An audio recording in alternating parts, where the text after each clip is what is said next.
there are going to be, if we add a 6th class, there's still only going to be possibly 5 classes run based on student need, and when one class is going to run because of student need, but it has nothing to do with the budget because it's not impacting the budget. That's correct. That's what I thought. Right? So our point here would be just to approve the addition of a new course to be selected from. To allow them. Right. Mr. Kemp? Actually, no. I'm sorry. I can't remember when we didn't include the language pending final budget approval. As long as we've been doing this, we have put forward the approval of the certain courses pending that final budget approval. So the message really is go ahead and do it. We endorse it, okay? We don't plan on not doing it. We're hoping that it will happen. Everything positive I could put on it. But, you know, at the end of the day, the board will reserve the right to withdraw its support if we have to, because the numbers don't permit it. That's all. I can't remember a motion like this not being inclusive of those words. So that let me turn this another way. If we don't, you would be in a position to say, but we have to offer it. You approve them. Period. You approve that they would happen. I can hear it now. Okay. Someone will be making the case we have to offer this because the board said that they're going to happen. And we can't be in that position ever. And we never have been. So you have your cake and you can eat it too with that stipulation as I expressed it. Through you, Madam Chair, I think it's wrong to make a comment that we say that student learning should be driven by budgets. The board has 4 major functions, and one of those functions is to approve curriculum and courses. What we're asking the board to do today is to approve a course that's going to be offered to students. If the students don't want to take the course, that's their choice. We won't run it. Or if they take one course and we offer another one, they won't run. The budgetary impact is negligible. You have X number of students, Y number of teachers, and so many courses. That's not changing. All we're asking is, what are the courses you want to offer? And if we're going to have to do it through your motion, then we're going to have to wait a whole other year to have a course. That's, with all due respect, not conducive to teaching and learning. Well, as of now, there is no second on this motion. That I don't know if anyone would like to second the motion as it was stated. If not, then It's not a motion. it's not a motion. So someone else can make a motion as they wish. Anyone want to make a motion? This is not. I move to approve the new courses as proposed. Is there a second on that motion, Mr. Vernon? Any further discussion or comments on this? All those in favor? It's unanimous. Okay, thank you very much and good luck. Thank you, everybody. We want to hear I about just that. want to clarify though, because it sounded like we did the name changes in the proposals, but the graduation requirement Oh, yeah, change we did is that, not right. there. Sorry. I just That's the third want to one. be sure. I'll propose the motion. Okay, Mrs. Jordan's graduation. Now that, we will have to take that to policy and change our policy, but as long as the board approves it now. Okay, is there a second on that motion? Mr. Wynn? Any discussion or comments on that? All those in favor? That is unanimous. Thank you very much. Thank you so much for your time. Thank you. Good luck. Thank you.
No, because we're redoing the entire list, it'll be right now.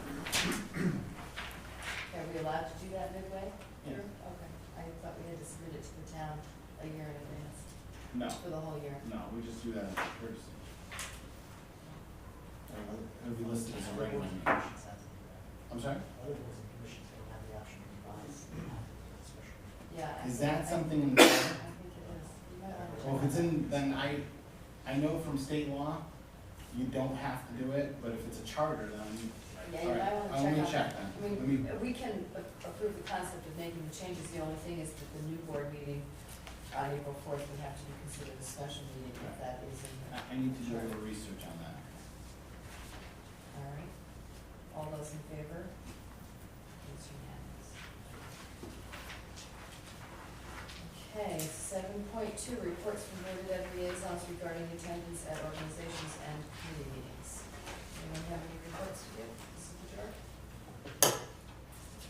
I don't have anything that big or important, but I did attend Center Road's PTO meeting on the 11th. It was actually, they didn't have too much going on, but they are anticipating a visit from Mr. Harrison at their next week's meeting to talk to fifth grade parents about moving up to the middle school. They had the PTO had a fundraiser at Ron Roll Saturday night. I was there on skates. And the school fair is coming up on March 5th, and that's pretty much an indoor carnival. Open to the public, anybody would like to attend. Play games, snacks, a good time. And they use high school volunteers. Thank you. Anyone else have anything to report? Mr. Kodak? Thank you, the chair. Central Lake Street School PTO meeting on Thursday, and there was a comment made about the middle school recruitment efforts essentially, and that they're happening much earlier than they used to, and that's obviously because of the magnet school presence. So I just wanted to Are they commend happy them about for it? that. Well, no, because it's a happier side. I just noticed change, and way to go for us for competing with the magnet school. Anyone else have anything? Mrs. Wesson? I can say that I would invite you all because Main Street did not have it scheduled on the calendar for this month, next month, but they will have a PTO meeting this Thursday, the 25th at 6 p.m. And March will be 31st at 6 p.m. Thank you. Anyone else? Okay. Thank you. We'll move on to item 7.3, Mr. Crane, Finance Committee. Thank you. Through you, Madam Chair, to the Board. Finance Committee met before tonight's board meeting, so I'd like to go through a high-level overview and provide a summary of some of the items that we discussed, starting with budget. Per usual, the executive summary of account balances, including the year-to-date budget report details included in the business and finance report that I distributed this evening. We discussed one budget transfer does not require board action to address transportation, special education transportation need for out-of-district students, and that could not be addressed by our bus company, so private transportation needed to be secured, so that's what that transfer is there. Again, per usual, for our standard reporting purposes, we've included a summary of all the budget transfers and amendments made to date. Also included is the fiscal year and procedures memo, which comes out about this time each fiscal year, and that outlines the procedures that need to be put in place and expected, or staff expected to follow for a fiscal year closeout.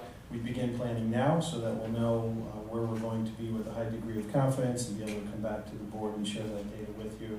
So again, the main point here is our fiscal year closeout. Even though we end technically on June 30th, at the close of our fiscal year, we close it on May 20th to give us that time to provide that information to the board and have a high degree of confidence in our closeout numbers. We did spend quite a bit of time in the Finance Committee going through in detail the tuition and revenue update, and that involved the tuition that we receive, that we bill other districts for students that come to our school. We also discussed the tuition we pay, magnet school tuition, both regular ed and special education magnet school tuition. And I also provided an update on the revenue estimates that were recently provided by the State Department of Education. In summary, I know this would probably be a question that I would ask if I wasn't part of the Finance Committee meeting at this point in time. Based upon the State Department of Education's revenue estimates, we are tracking in a positive fiscal year end for our special education excess cost numbers. It's a small margin, but we're looking at this point in time about somewhere between 30 and 40,000 for excess costs in the black. So that's one, potentially two students that we would be able to absorb additionally through the end of the fiscal year.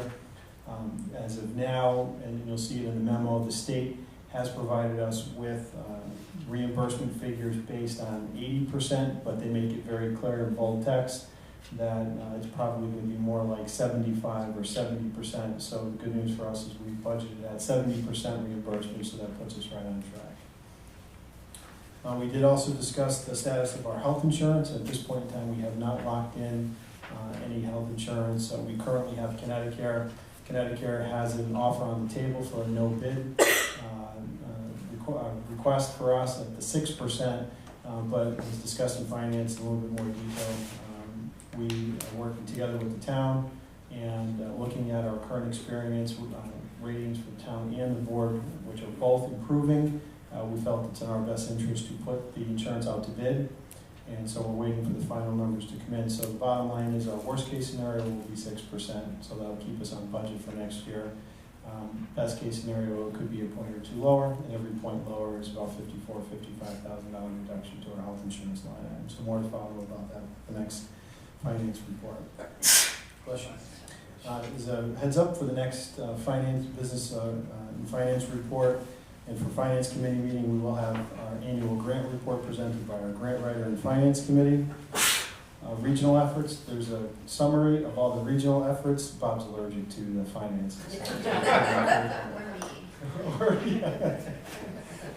We were asked to put together a list of all our regional efforts, both town and board, as well as what we do with other districts. And so we thought it would be informative for the board to see the listing of what we put together. And this was asked for by the mayor, and the mayor, I know, is looking with the superintendent at putting together a list with all the discussion about regionalizing and collaboration. I think it's quite enlightening that we actually do a lot of that already, and so we're proud of it. We want to share it, and maybe there's some best practice that we can share with other towns and maybe learn from them as well. We did briefly discuss the Rockville High School clothing reseller program. This is a program that's been in place for quite some time in Price Chopper and Stop and Shop. Those are the three locations, the two Stop and Shops and one Price Chopper in town, where a company through a royalty agreement sells our clothing, and we receive 7% of the net proceeds. There's no financial risk to us. They bear all the financial risk, and we have made about $300 to $400 per year in those proceeds. And so that was one of the informative items on there. Yes, where is the stuff sold? I didn't catch that. It's sold currently at Price Chopper and both Stop and Shops in Vernon. And the company that we have an agreement with is Ohio Pile, and they're one of the largest in the nation. They work with many school districts, and they're trying to penetrate into other locations in town as well. They haven't been successful yet, but those three locations generate about $300 or $400 in royalty checks that we get, and it goes directly into the Rockville High School student activity account. So they make the products and sell them to the stores, and then we get a cut of that? That's right. And there's no capital or upfront investment for us to produce by the shirts, have them printed with the Rockville High School logo and so forth. We discussed the general improvements to Alliance District School Buildings grant. We discussed the round one funding status, round two, the reduction to the entitlement, the impact, and our plan moving forward to ensure that we're going to maximize the full entitlement potential of that grant. We give an update on the school roof projects. We also briefly discussed the Safe Routes to School grant and our plan moving forward. We will, the board can expect at some point, once we have all our approvals in place, to move forward with our recommendations on some changes to the scope of work for the Safe Routes to School grant. So that will be a presentation to the board at an upcoming Finance Committee meeting as well. We discussed the status of our school security grant. We're currently 90%, 91 and 92% respectively expended on both of those grants, fiscal year 13 and fiscal year 14 grants. And that's an update from the last Finance Committee meeting, now that our expenditures have fully posted. So that's, we're close to fully expending that grant, as we expect to do by the end of the fiscal year. Wireless networks up and running in all the elementary schools. We discussed briefly the financial status of our food and nutrition services. You'll see the profit and loss statement in there. The projected fiscal year end profit and loss wise for our food and nutrition program is around $7,000 loss. But the good news is we have $24,000 in reserve, and we're working very aggressively to bring that down to zero, if not end a little bit in the black. And so I do want to thank Paul Olson, our new food and nutrition services director. He's been very aggressive and creative, working very hard to do a lot of catering, which is outside the box, and we're getting a lot of town departments, actually not non-town departments, accessing our catering menu. So please, if you're interested in any events, I'll have to do a selfless plug here. Look at our catering menu. You're welcome to access it. The rates are good, the food is good. It helps drive our revenues. We talked about the 1095 reporting, that we're in full compliance. These are the new IRS reporting requirements. So as employees of Vernon Public Schools, we will not only receive our W-2s on an annual basis from our payroll and human resources department, but now all employees will get a 1095B and a 1095C. The 1095B is the mandatory form needed for your taxes from the healthcare provider, which is Connecticut. The 1095C is provided by the employer. The good news is, because this has been such a frankly rushed process from the federal government, we are required to generate them, but fortunately they're not required for employees for filing their taxes this year, but they will be next year. So we are in full compliance with that as well. Radio communications, we had an issue with some transmission and with our animal control officer. We worked collaboratively with the police department to rectify that. All our radios will be reprogrammed over the summer, and so that problem has been addressed. And then finally, we talked about workers' compensation. I gave a snapshot of where we currently are with our claims, and also informed the Finance Committee and the board that we will likely require an executive session in the next few weeks or so to talk about a potential full and final settlement for our last, one of our last higher cases that have been on the books for quite a bit of time. We talked about our lab policy status and the potential for examining the need for cybersecurity insurance, which is a trend in risk management. You know, the town and together we're looking at that potential. And we ran out of time, but I did want to end by complimenting our Health and Safety Committee and the proactive and preventive measures that our facilities folks, our custodians, our building administrators took. And as a result of that, you know, an ounce of prevention is worth a pound of cure. We have almost 800,000 square feet of school building space, and we went through negative 35-degree temperatures, which were record low temperatures, and the number one highest paying claim every year in our pool for our lab policy, our liability, auto and property policy that we have through KERMA, the number one driver for our insurance premium are due to broken pipes in schools and municipal buildings.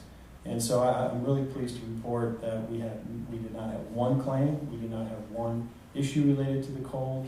I think the school district really came together through the Health and Safety Committee meeting. I think we took some very creative approaches. For example, we modified the energy management system. So all the heat that should be in here, we put it into the school, just so you're aware of that. So there was a reason for it. What we did is we modified the unoccupied mode. So instead of exchanging the cold air with the internal air to save us money, but to also keep the buildings at a little bit higher ambient temperature, we did not exchange the air with the outside. We also opened up doors in certain areas within building code to heat up with that ambient temperature some of the unconditioned spaces, like in the cafeterias and so forth. We worked with the bus company to make sure the buses start. Even though Tuesday was a professional development day, we still had to transport out-of-district students. And so we worked with them to make sure they had diesel fuel additives to start the buses. We had our maintainers checking the buildings all throughout the weekend as well. So fortunately, we had no claim, and I think that worked out very well for this year. I'd be glad to answer any questions at this point. Anybody have any questions? Just a comment, in case the rest of you missed it, he knocked on wood. Yeah, I hope so. I was doing that here too. Okay, anything about Mr. Kemp? Now, Michael, item D, exhibit D, please. Yes, sir. There's a $23,000 transportation cost for out-of-district student.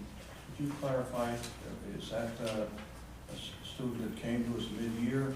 How did that evolve, that we didn't budget for it initially? Are you referring, Mr. Kemp, to the chair, to budget transfers and amendments? Exhibit D is about halfway down the page. There's a $23,000 item. Oh, goodness, educational services. Yes, through you, Madam Chair. So this, it's essentially the same situation as this particular transfer that's on the agenda that's new for tonight's Finance Committee meeting. In many cases, there will be a transportation need due to the needs of the student that our bus company cannot meet, and so we have to transfer funds appropriately from our contracted services line item to our private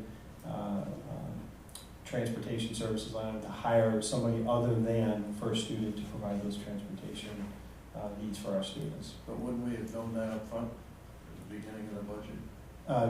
No, sometimes for example, for this particular case, the 23, and for this one, there are changes that happen during the year, and I don't know the specifics of this one, but in my conversations with Karen, it could be a need, a medical need, requiring a different transportation mode, a different vehicle. It could be related to a sibling that's transported. There's many different factors that come up that you can't budget for, and that's why we transfer the money. So it's not an additional appropriation, it's just taking the money from one account, the contracted services, to the private agencies to properly account for how those dollars are being spent to meet those transportation needs.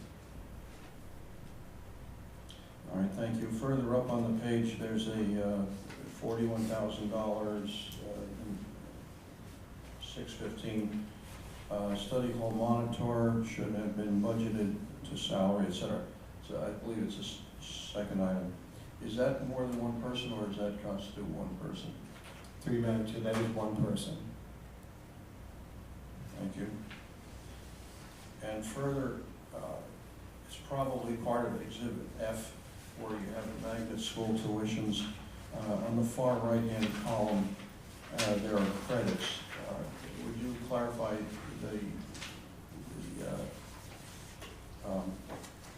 formula or the reason, or both, why we have the credits, which is a good thing, but how did that come about? Sure, thank you for the question. Through you, Madam Chair.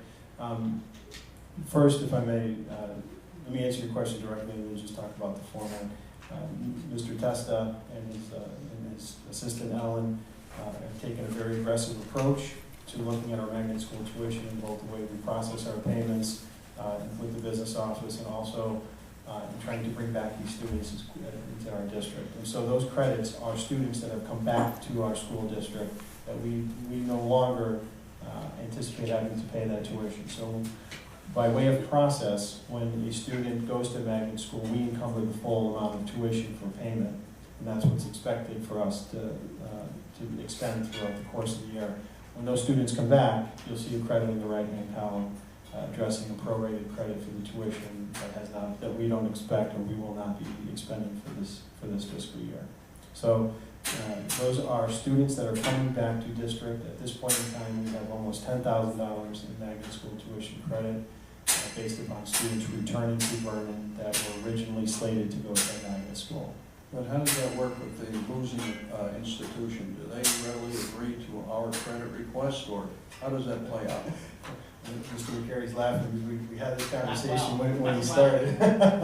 What we're doing differently this year with Mr. McCary and his leadership, we're not paying the bills in full when they come in. We're telling them, I'm sorry, we are not paying the bills up front in full when they come in. We'll encumber the funds so we can anticipate and project what our potential exposure will be financially, but if it's halfway through the year, we're going to pay halfway tuition. So in years past, what the practice has been is that you pay up front. You pay the whole amount of tuition when the bill comes in. You don't hold anything back, and then when the students come back, then it's on us now to go and aggressively try to get those funds to come back. So that's one process change that we're making. But if it's a student that has left and there is a credit that's due, that's where Mr.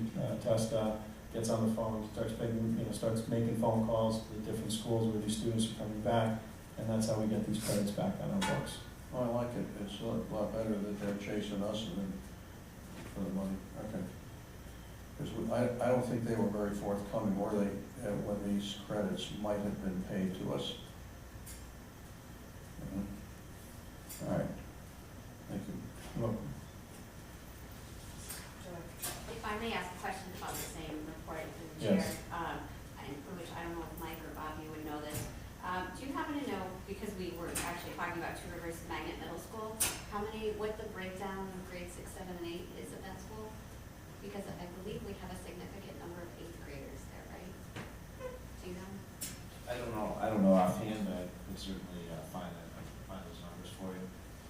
I'm just curious how that's going to impact next year's budget, because we had a significant number of students that started 6th grade there and are currently 8th graders. And that school does not have a high school that they feed to. I do happen to know of some students that are planning on coming back to district, so budget-wise, that could be positive for us. I was just curious though, how many of that, if we had any idea how many of that percentage that is? Any other questions? Well, thank you very much, Mr. Thank you. Morrow. And we'll move on. Well, since we're gonna have to go into executive session for 7.4, how about we do 8.0 and 9.0 now? Does anybody have anything to review and update the Board of Ed calendar? No, and do we have any questions from the press? All right, now we need a motion to go into executive session, inviting the superintendent for item 7.4. Mr. Kemp? I move the board go into executive session, inviting Secretary